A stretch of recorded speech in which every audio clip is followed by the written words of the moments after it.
Saudi अरब में चौथी falcon football super league के फाइनल मैच खेला गया, जो फोकस लाइन एफसी ने शबाब यूनाइटेड को हराकर अपने नाम कर लिया है।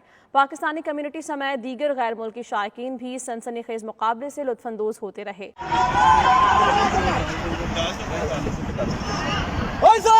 सऊदी अरब के दारुल हुकूमत रियाद में चौथी फाल्कन फुट सुपर लीग का फाइनल मैच शबाब यूनाइटेड और फोकस लाइन एफसी की टीमों के दरमियान खेला गया, जिसे देखने के लिए फुटबॉल के शायकीन की बड़ी तादाद भी मौजूद थी। फाइनल में दोनों जानिब से खेल के मुकर्ररा वक्त में मुकाबला 4-4 गोल से बराबर रहा। ताहम मैच का फैसला पेनल्टी किक्स पर किया गया, जिसमें फोकस लाइन ने 2 गोल करके फाइनल जीत लिया।